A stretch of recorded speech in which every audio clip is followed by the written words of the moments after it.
Great. I would just like to welcome all of our attendees to today's webinar.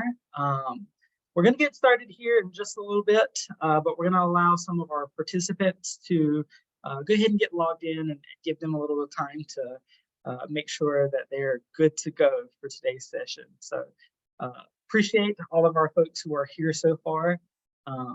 We're going to get started in just a little bit.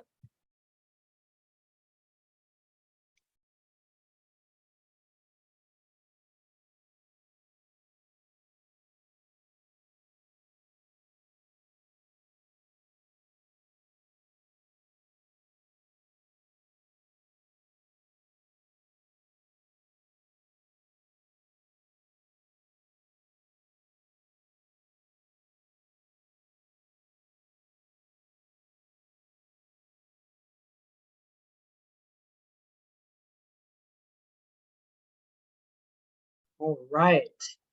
Good afternoon, everyone, and thank you all for joining us for our June Race and Education webinar, which is focused on the implementation of strategies to support the educational and mental health needs of LGBTQ plus students and families. My name is Jameson Lowry. I work over with the Hunt Institute, and the Hunt Institute is committed to having honest conversations about the issues of race and culture that are embedded in and impact all of education. Our Race and Education webinar series is an opportunity to provide access to people and organizations that are committed to improving educational outcomes for marginalized and underserved populations.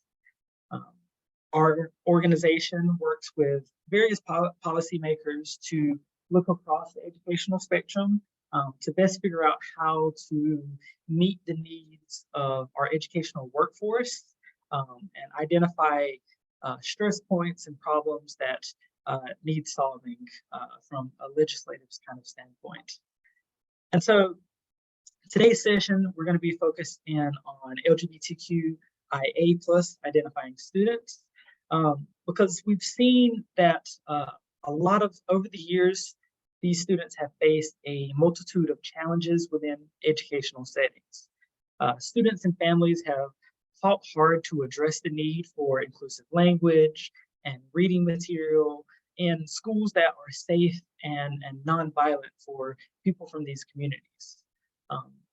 We're dedicated to looking for policies to just address discrimination. A lot of these schools have struggled to meet the needs of these students. And as a result of this, anti-bullying and anti-discrimination policies have become a focal point for school leaders and policymakers. More recently, school districts have begun implementing policies to ensure these students have access to safe and affirming school environments.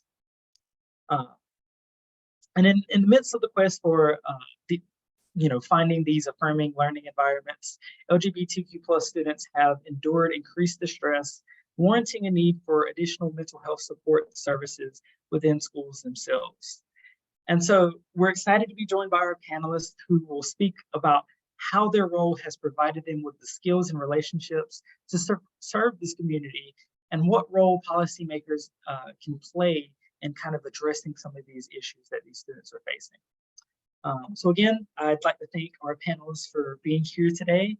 Our first question to kick it off to you is to just introduce yourself and share the work that you're doing to impact LGBTQ plus students in education. So I'm going to turn it over to you first, Dion, for your introduction. All right, good afternoon, everyone. Thank you all for being here, or good morning if you're not on the East Coast, but my name is Dion Harry. I am a doctoral candidate at North Carolina State University, where I'm studying higher education, opportunity, equity, and justice. Particularly for that is just a study of higher education and particularly focusing on issues of equity, justice, and particularly marginalized communities in higher education.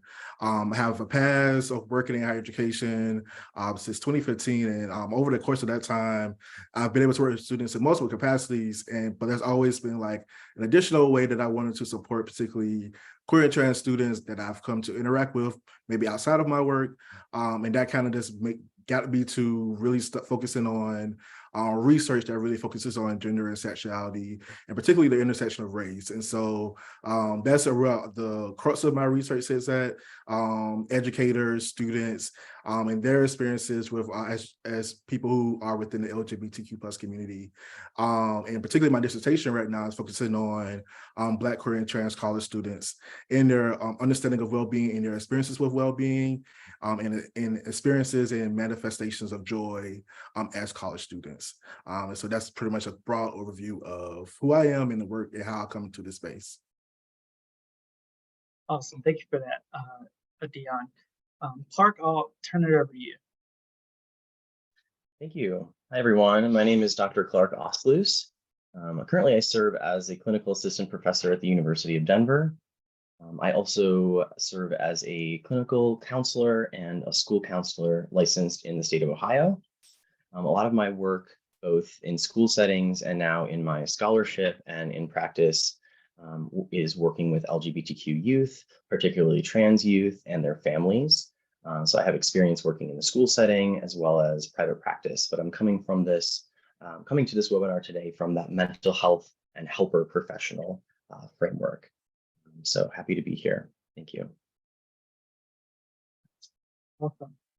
And so for our first question, Dion, you specifically just talked about how your research focuses on LGBTQ plus students and their wellness within the higher education setting. Can you talk to our audience members about what programs or best practices have you found that specifically are designed to create this sense of belonging for these students? And then also, what practices have you found to be detrimental for these students within these spaces? Yeah, absolutely. I think first and foremost, I think this is a reminder that like queer and trans people have always been here. They will continue to be here. They continue to be in education, K-12, higher education. So I think that's the first thing to keep in mind. Like, I think there's been this push to like, oh, this is this new phenomenon that's taken over education, but it's not. Like, LGBTQ plus people have always existed for centuries. And I think that's first thing first, as far as a practice, is to keep that mindset. And that they're not going anywhere. And I think at the end of the day, like, there still are issues in education. Yes, we may be becoming more diverse and more inclusive, but there are still very much issues in education and legislation that are attacking this population. So I think first and foremost is to have that mindset that this isn't new and that we are going to continue. This is going to be a continual thing, like as people come into education. I also think this extending past kind of this broad like LGBTQ plus like and organizational or rainbows and like symbols and stuff like that. I think like it's much more than that. Like, yes, those are markers. Those are going to show that, okay, I may feel supported in this space, but also think it's important to also recognize the individual groups that are within the LGBTQ plus community. Like, yes, it's an acronym. And so all of those acronyms, like those people have different experiences.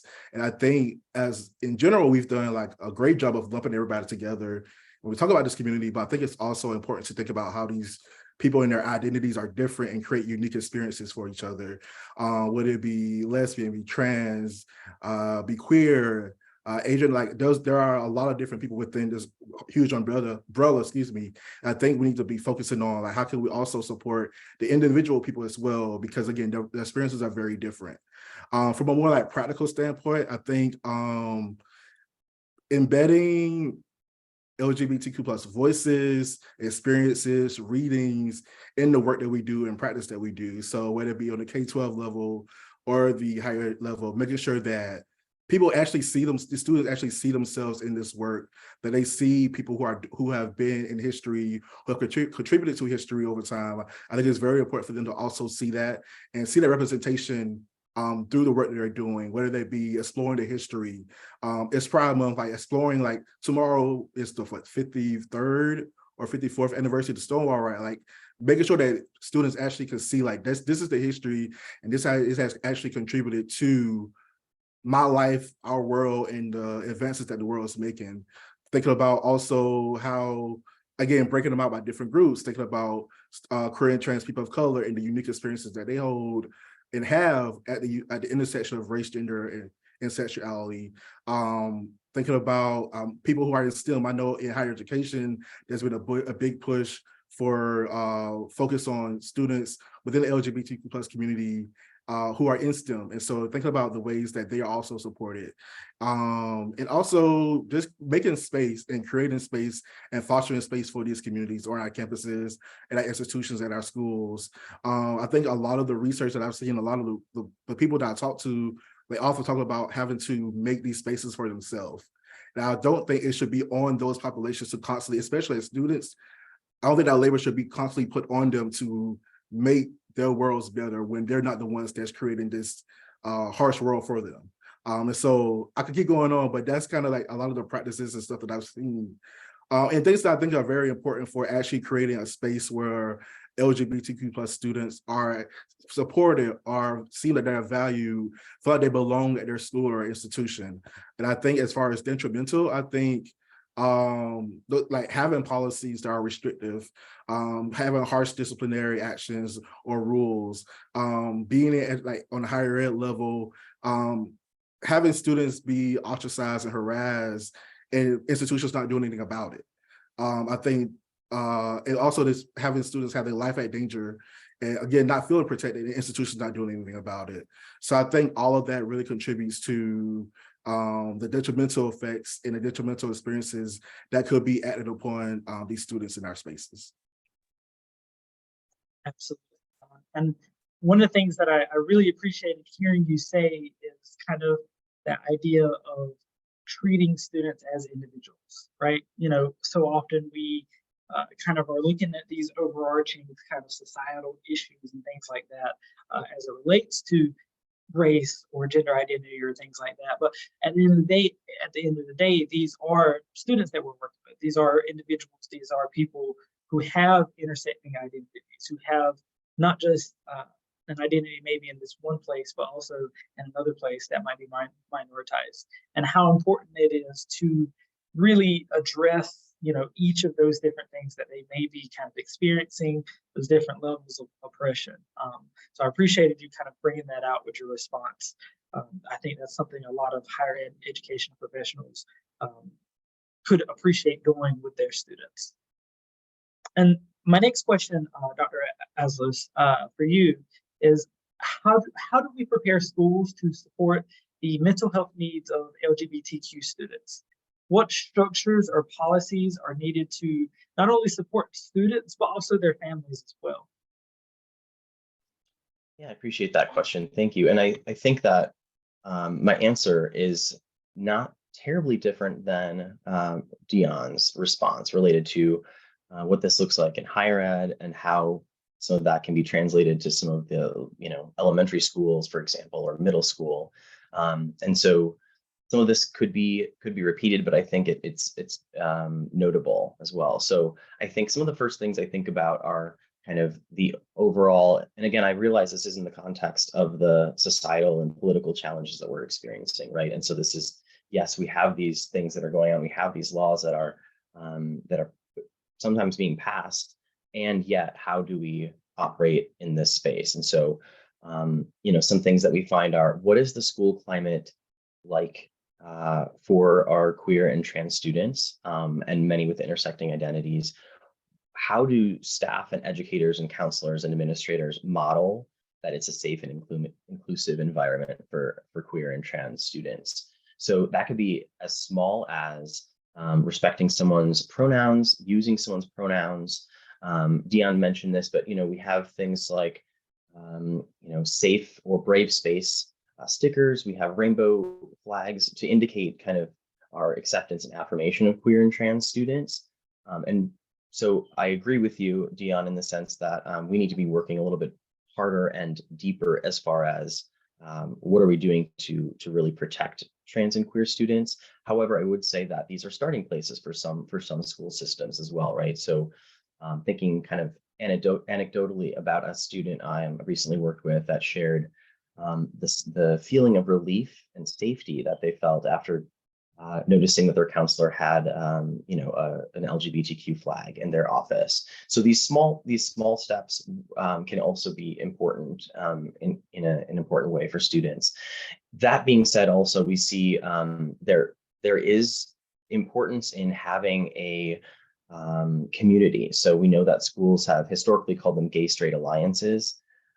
We now want to kind of learn from that language, and perhaps we've seen it now called gender and sexuality alliances, or still called GSAs in a sense. These research shows that the presence of GSAs in schools, even if students are not necessarily engaged or out to be involved in that organization, demonstrates a safe school, and so students feel safer, even non-queer, non-trans students as well. So that's something to keep in mind. A couple other pieces are how, again, this goes back to the modeling of administrators and staff.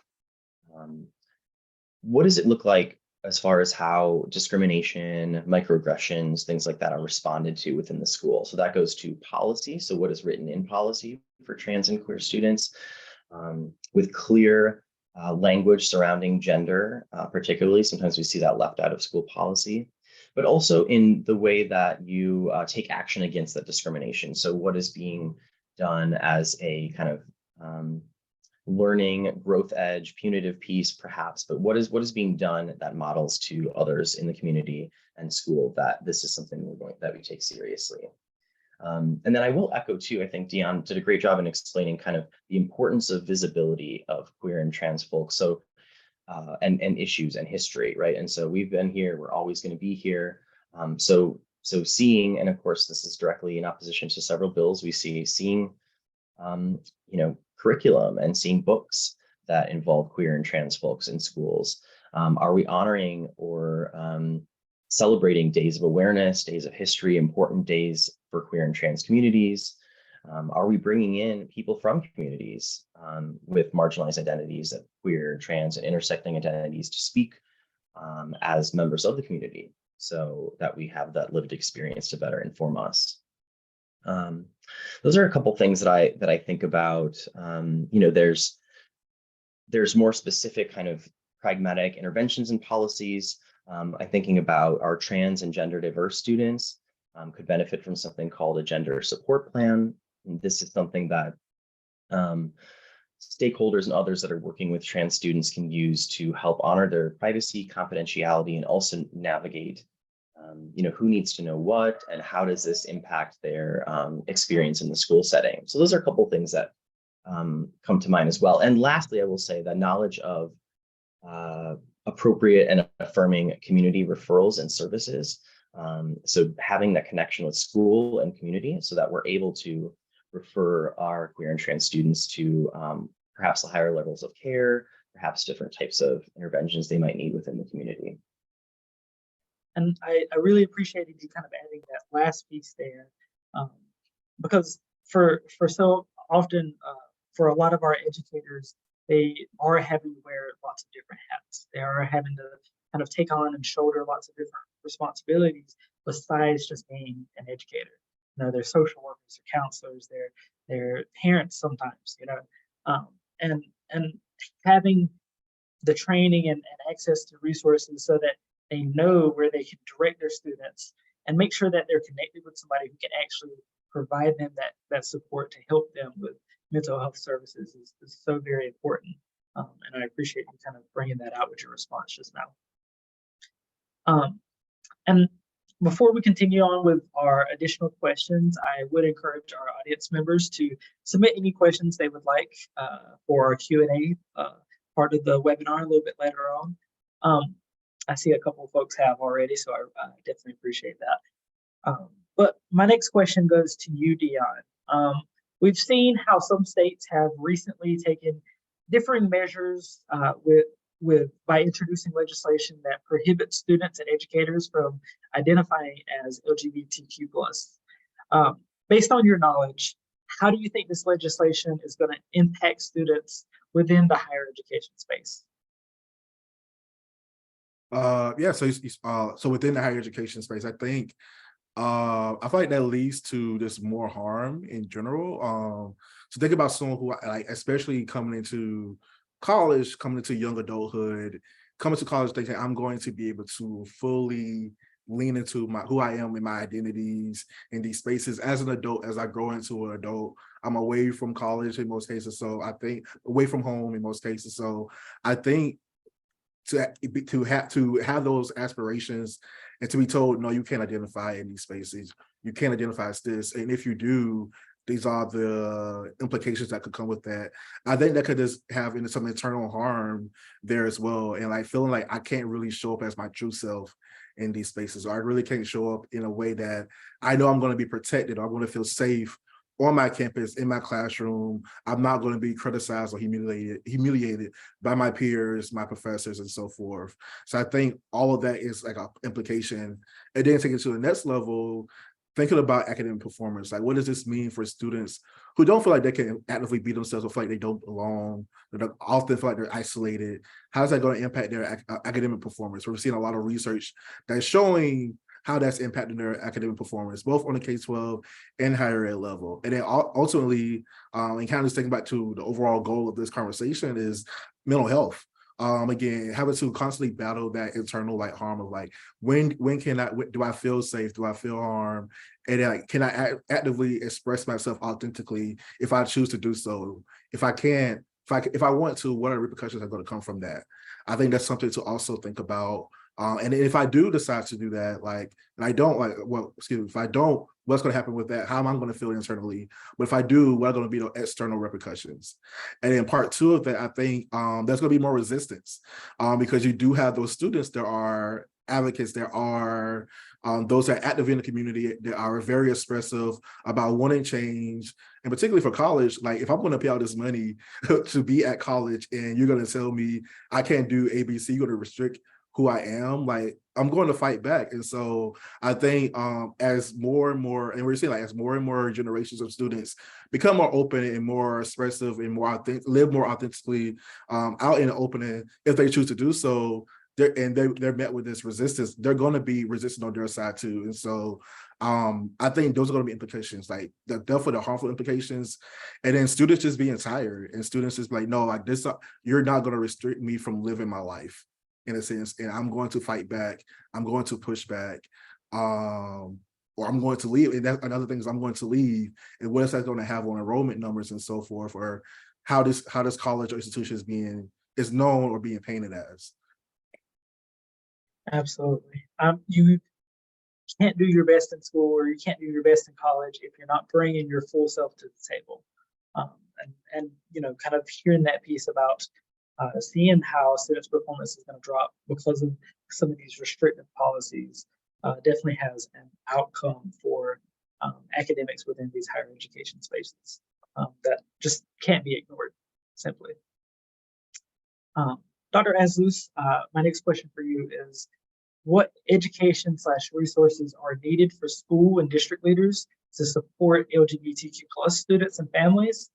And then to kind of follow up with that, given your counseling background, how can school counselors better support the mental health needs of these students within their schools? Yeah, so it's a great question. I think when we think about education and resources for schools, you know, sometimes we have to lean on some professional organizations or resources within the community or nationally. And so some resources I like to recommend for schools and families and even students themselves who identify as queer or trans are the Trevor Project, GLSEN, which is the Gay, Lesbian, and Straight Education Network, PFLAG, which is for parents and families and allies of LGBTQ youth. A couple other are Trans Youth Family Allies, and the GSA Network. And so these are places we can lean on and look to for some best practices. They offer a lot of educational support plans, policies, sample templates of best practices and school policies and procedures that folks can even adapt and use within their own school settings.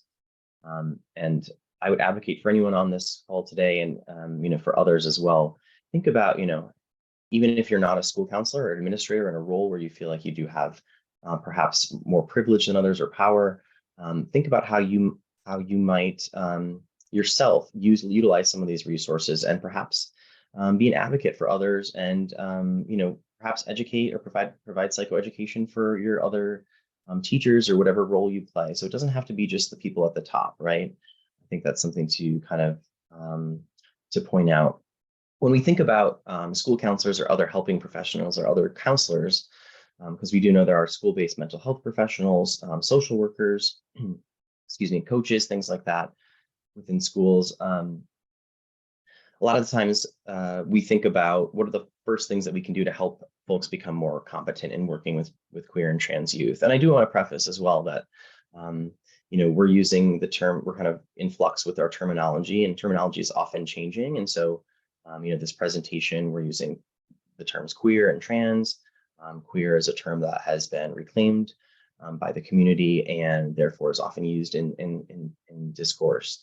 But we'll also see things like LGBTQ or LGBTQIA+, things like that. So it goes back to what Deanne was saying about we're doing a good job of representing these communities, but also knowing that each person that has intersecting identities could have a vast different experience than other students. And so even if you are learning some of this stuff and you go, oh, I know how to now work with a trans youth, for example, a trans boy, that experience may not be the same for another trans male that you might work with.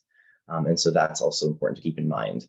One of the biggest things is taking a second to process our own stuff. And so that goes for counselors, educators, really sitting with ourselves and increasing our personal awareness of what we believe, how we feel, where did we come to learn these feelings or thoughts, and what do I do with this information now? So there's a lot of personal stuff that has to go on with yourself before we can really help others, particularly queer and trans students.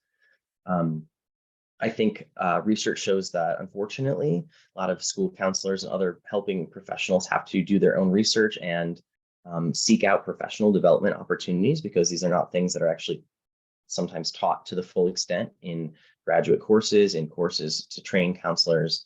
So people might have to do some self-directed searching for professional development from some of those organizations I previously mentioned, but also consulting with others who are affirming providers, making sure that you've done research or that you know from others who are queer or trans identifying that these resources are affirming. That's something that we want to make sure. So I would say that's particularly for school counselors, that if you are making referrals into the community, that you have done some research or in some way that that provider is affirming and inclusive, and how is that demonstrated? These are important things, but when we're making those connections within the community. And the last piece I'll say is that the more we can give voice to queer and trans youth in schools by school counselors listening to the needs of those students instead of kind of applying this framework of what they think the school needs,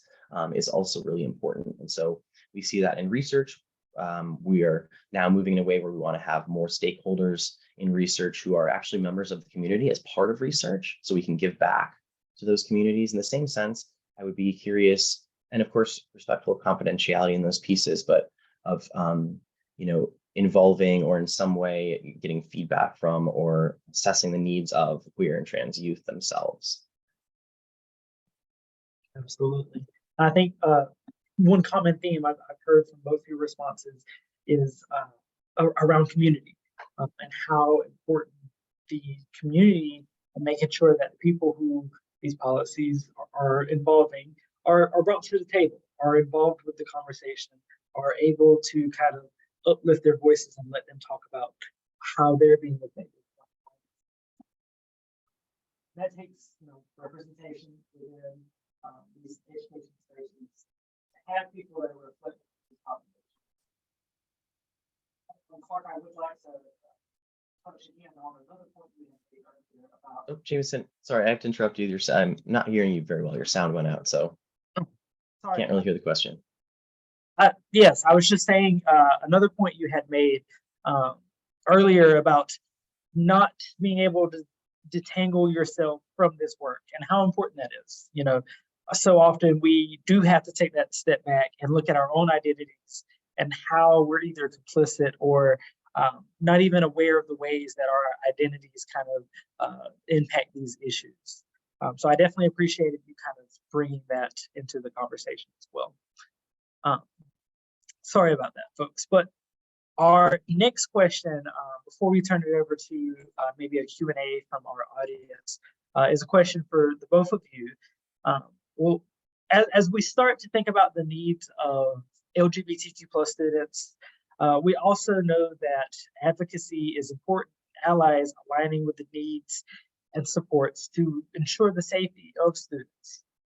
So from your experience, what are the most effective practices to advocate for students if you are an ally?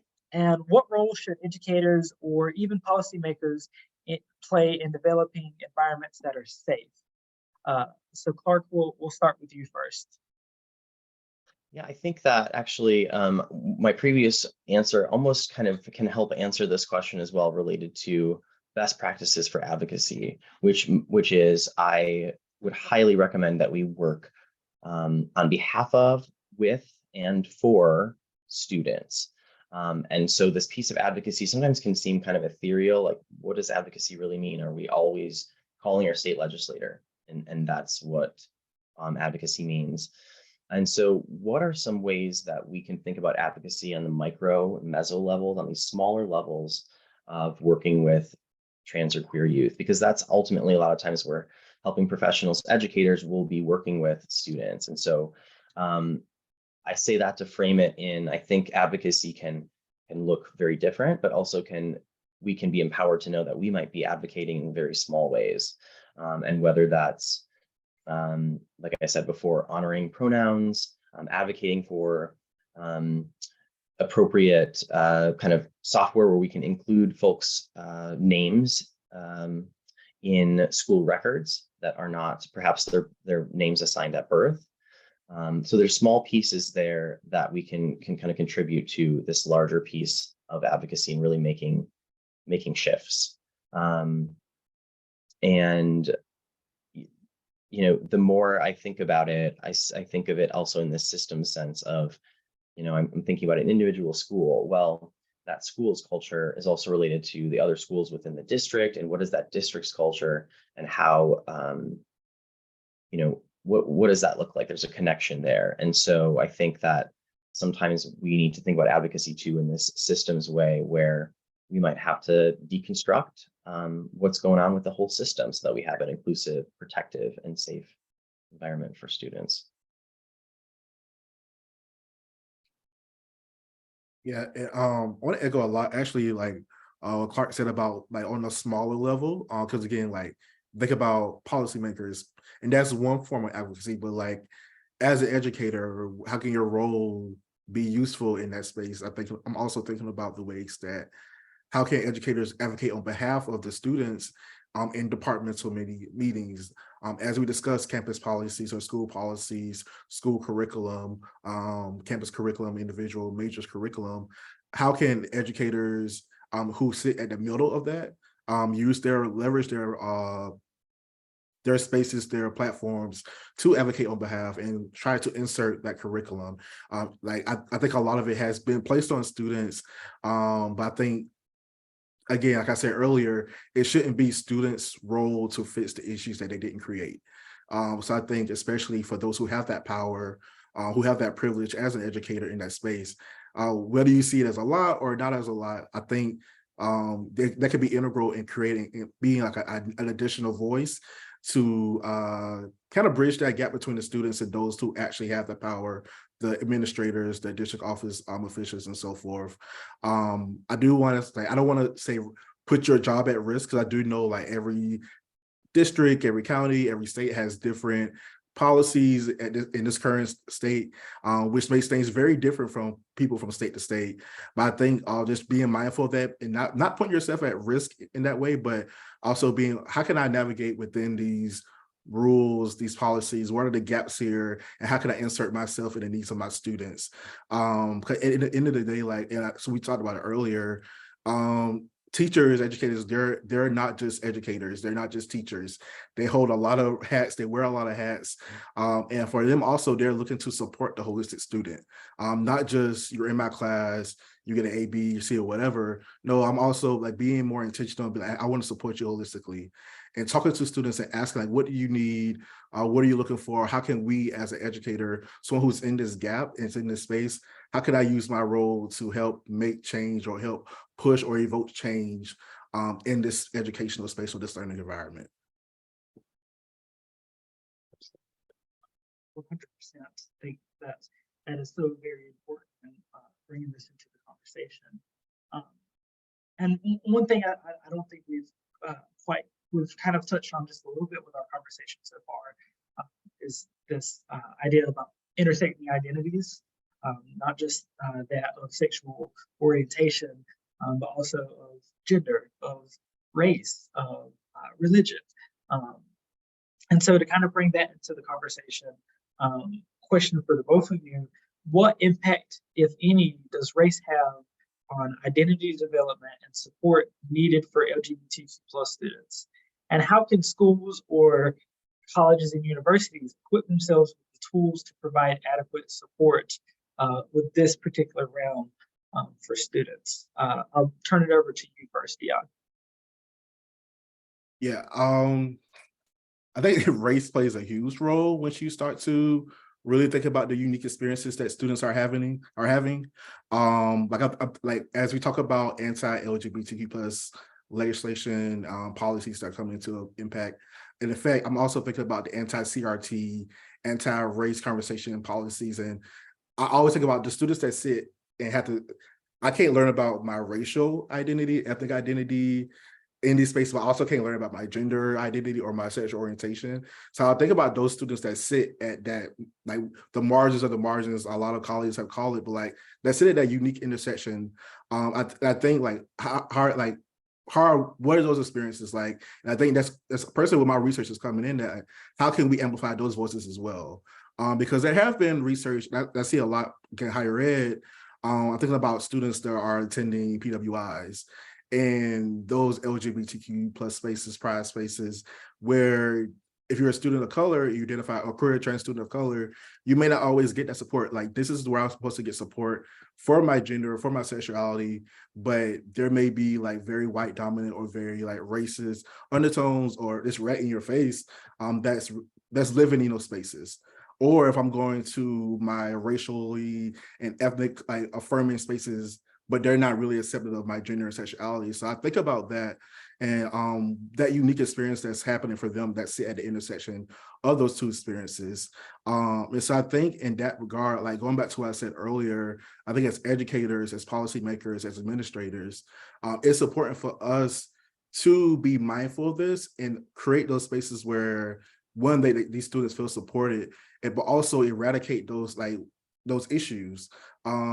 If there's a culture shift, like if you're overseeing an LGBTQ plus center at your campus, what can you do to make sure that that space is inclusive of all queer and trans people, not just those are the majority, but all queer and trans people? I think that's going to be the first step. And then going back to also what I said earlier about who are we hearing from, who's being represented, whose voices are we learning about, whose experiences are we learning about? Are we just like learning like one standard history of queer and trans people, or like voices from queer and trans people, or are we giving voice and space to Black and brown queer and trans people as well? So that's where I'm thinking of. I think it plays a huge part. Like from my own experience as a Black queer person, coming up and being and growing up and not seeing a lot of representation from those that were Black and queer. I think about the impact that had on me, and I want to like use my research and my platform to do more and to create space for that. But I do think like those that are sitting at the intersection, they're being doubly attacked in these spaces, and particularly with these anti-LGBTQ and CRT policies. So I think we need to also focus on those as well, because they're like some people may see them as a single issue, but they're not in many cases.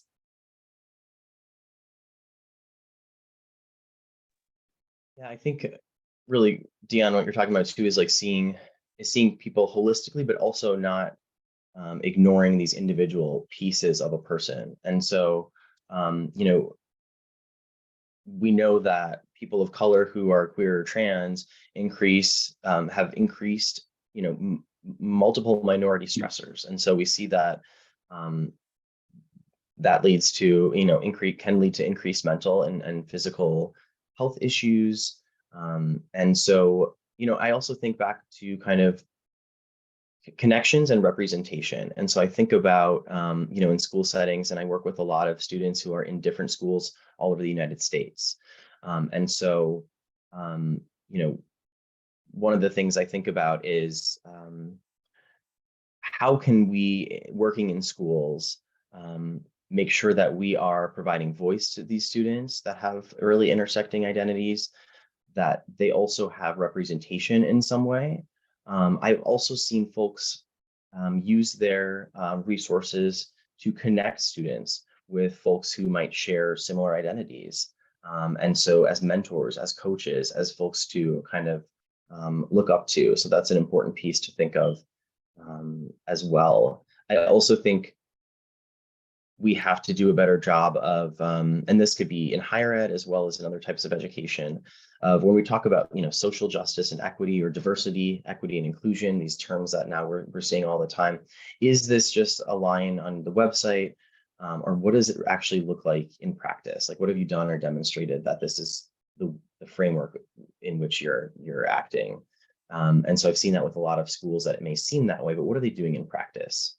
And I also think, back to the community piece here, the importance of community organizations having knowledge of organizations of Black and Brown folks, organizations that are going to be accepting and affirming of queer and trans students that we can connect folks with. So again, it goes back to that piece of knowing affirming resources and being able to make those connections as well. Absolutely. And it comes down to one of our main overall goals with education as a field overall. By bringing these students to the forefront and allowing their voices to be heard, we're also introducing kind of that leadership development kind of piece into their development as well. We're giving them opportunities to kind of take on roles that they might not would have otherwise been able to, and speak about issues that are impacting them personally. And that development piece is very key for a lot of students, identity development and how they can come to terms with who they are. So I appreciated that piece. And so we're going to turn it over to a couple of questions that we've received from our audience members, with our first being, which countries are leading the way on quality policies designed to lift up the mental health of LGBTQ plus folks? And I'm going to expand that question a little bit as well, to maybe which places across the country or organizations that are creating some of these quality policies to kind of uplift the mental health for our students. Either one of you can feel free to kind of hop in with that question.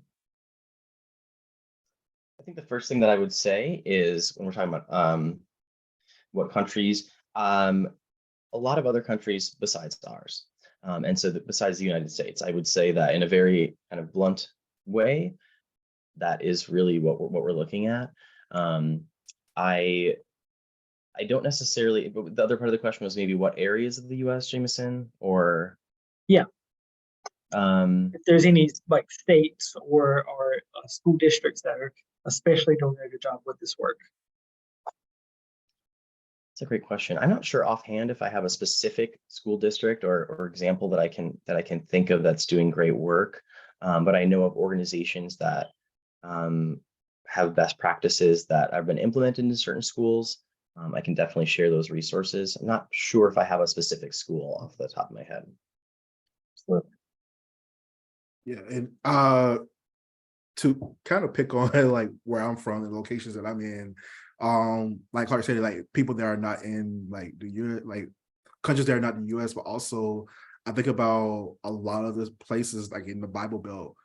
Being someone who's from South Carolina, and I think about Texas, Florida, and like a lot of those states that kind of have the same ideologies. Like I think those like have been historically have been most like abusive and most challenging for queer and trans people to live within. So, but like as far as like top state that's leading the efforts, I know people like often like default to California. And that may be the case, but I also think like every state has its individual issues as well. And so I guess again, I'm not sure about as far as the statewide, but I do know it's particularly around the policies. We're seeing the anti-drag show bills that are coming into place, in addition to like don't say gay in the classroom and so forth. And in particular, I see a lot of that in like a lot of those Bible Belt, Southeast parts of the country. To go back about the countries, I think it's like I've seen a lot of different statistics and different ways that people are assessing it. I think it's all very different, but one I did try to find it. It was the UCLA School of Law Williams Institute. They have a social acceptance of LGBTQI people in 175 countries and locations. That's one I've seen and have been referencing. Like as I look through and kind of like learn more about what other countries are doing, that I think could be quite helpful. I'm not saying that this is the only way or the only way to show it or the best way to show it, but this is probably one that I've seen that's been the best. And they currently have Iceland. Oh, you already found it. Thank you. They currently have Iceland as #1, then the Netherlands, Norway, Sweden, Canada. And so they're using like an index too, but I think there's probably other ways that people have been assessing these spaces. But that's just one that I found so far. Absolutely. Definitely appreciate you sharing that resource with us. Our next question comes from Lindsay Haddix, who works at a public library in Indiana.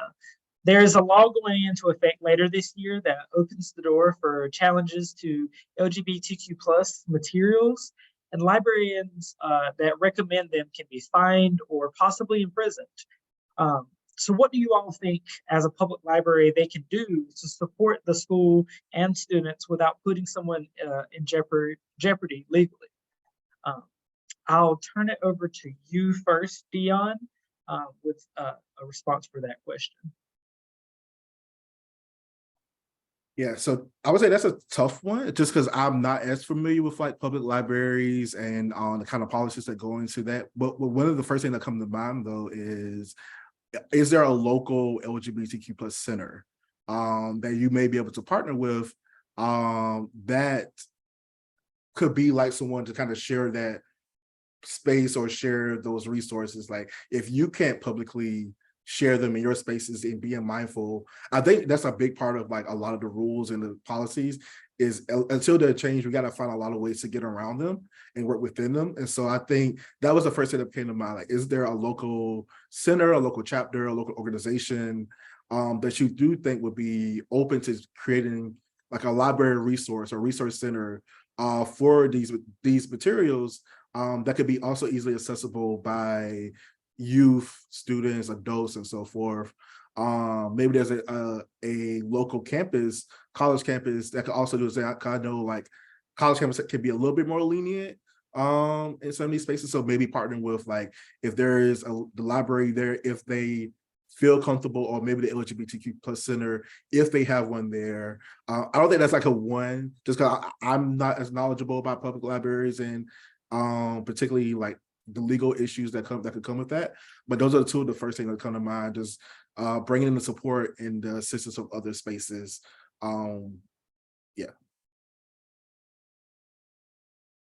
Yeah, I would also just caveat that I'm not super familiar with kind of the library sciences field and kind of the organizations there, but I am thinking about, are there any organizations within the library science field or library professional librarians that you could lean on and support? Are there statements? Are there other libraries and librarians that have similar sentiments is there a statement out? Is there something you can band together? You don't have to do this alone. So lean on those types of organizations, or even thinking about resources or accessing or connecting with ACLU. things like that where other organizations are already doing the work. And so how can you join your voice in that way? But this is honestly a very challenging question that I don't have a great answer to at this time. And this goes back to even things like counselors or educators who are potentially could be fired or fined for, sharing a student's identity or, or being made to share a student's identity. There's lots of things that we're having to balance. Do we lose our job because we want to do what's right ethically or morally? Do we keep our job, but this sucks? And it's really hard to balance that. And so I appreciate that question. I'm sorry I don't have a better answer for you. Absolutely. And I appreciate both those kind of answers you all provided of around kind of community partnership. Again, by fostering community, I think that matters a lot to people. Even having folks that are brave enough to kind of put themselves in a space where it's like, you are welcome. We do recognize this as an issue, and we want to give you the space to talk about these things, kind of voice your concerns, and talk about how this impacts you. So I definitely appreciated you both sharing that. I'd share our next question comes from another attendee who asked, do you have suggestions for best practices when communicating with families of students whose gender identity and expression, including name and pronouns, are different from those that their family assigned them? And then I'll turn to you first, Dr. Oslos, for that question. Yeah, I'm jumping on this one. I'd love to answer this. This is something that I've actually experienced myself in my professional practice, particularly in school settings. This was several years ago, but before the onslaught of this legislation that we see now. However, how I kind of navigated this is, for me in my profession, of course, we're putting the student first. So it's a student-centered, way that we're working. And so I'm going to honor the names and pronouns that student uses with me as a counselor. However, if the family is unaffirming, if the family is not knowledgeable of the student's identities, we may have a conversation that looks like something like including the student and getting their permission to and discussing with in a collaborative way the best way to talk to their parents about them. If there has to be some sort of meeting, let's say, where we're all in the same space. And then allow that student to kind of share what they're comfortable with. Sometimes I've shared that if they're not out with the family, that I might use this name or these pronouns when we're in the room with the family, and the student might be comfortable with that. But knowing that I acknowledge that when I'm with you privately and in other spaces, I'm going to use the name and pronouns that you identify with. And so having that honest discussion is very important in just kind of navigating the pieces so that for my profession, I'm putting the student first. I'm honoring their autonomy and their confidentiality, and ultimately kind of balancing that with who needs to know what, and balancing with the family as well. So that's kind of how I would start that piece there.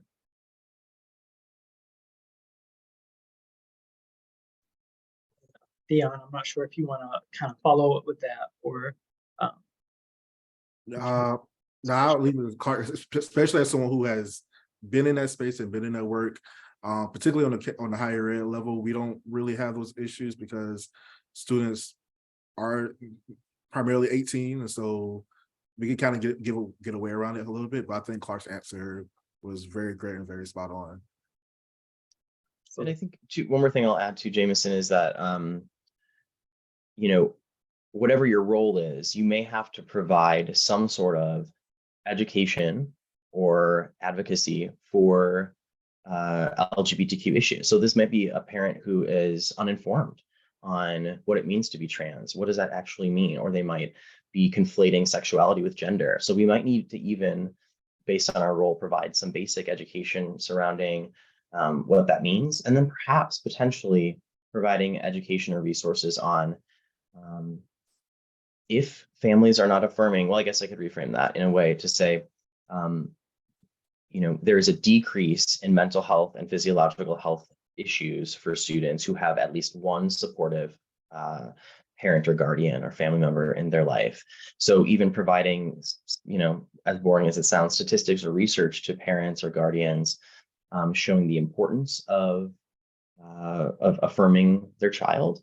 And that could be challenging, but I think that's a step that we could also take. Absolutely.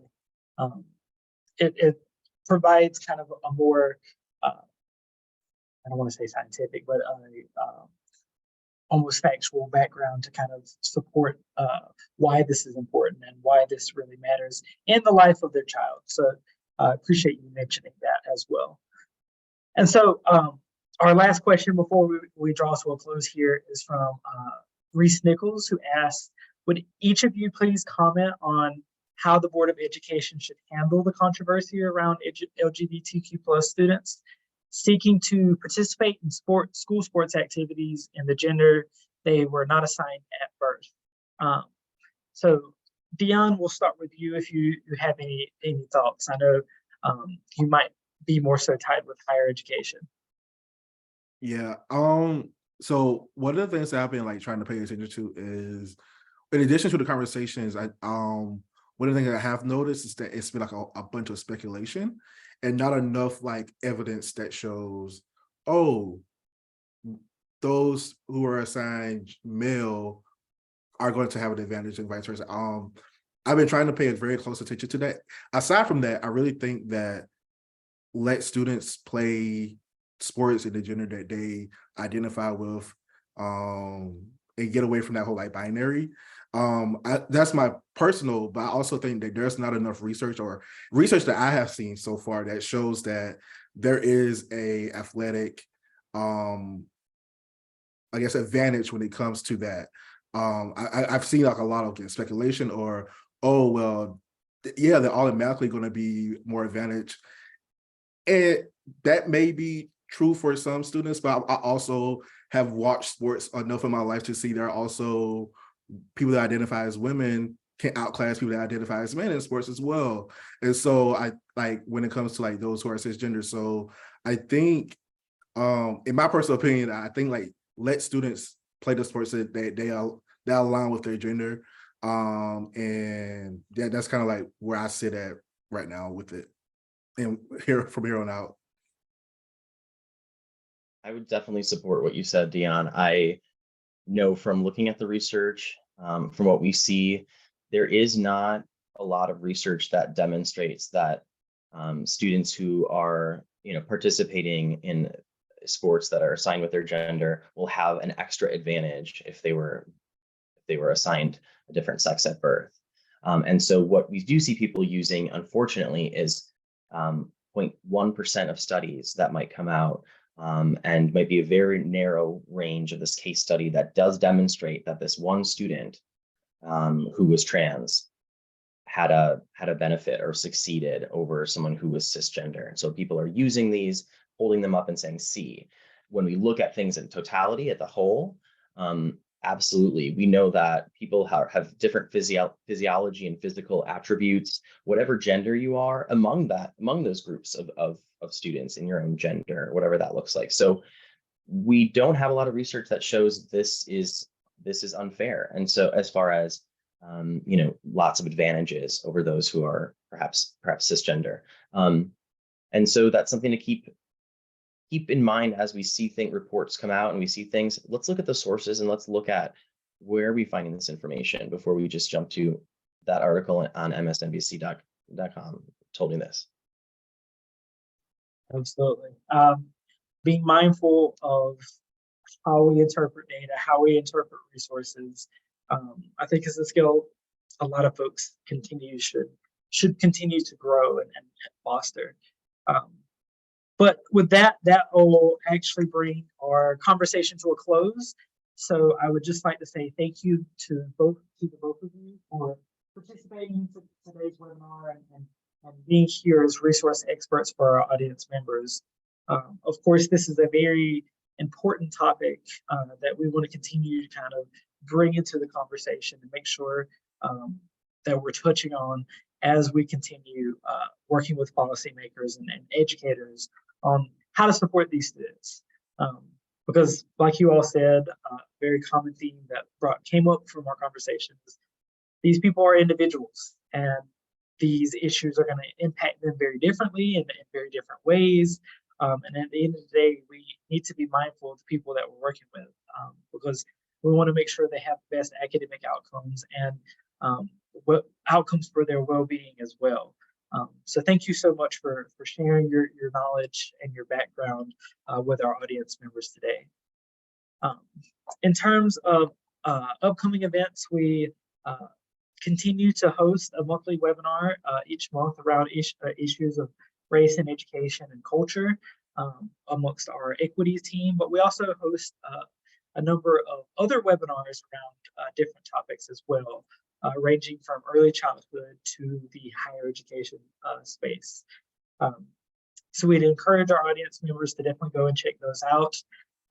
But until then, thank you all for participating. Of course, if our panelists would like, you can feel free to drop your emails in the chat for folks to follow up with you. But thank you again for participating today and being here with us. We appreciate it so much. Thank you, right. Jameson. Thanks, Dion. All right, everyone, you have a good rest of your day, and we'll see you for our next webinar. Bye, folks.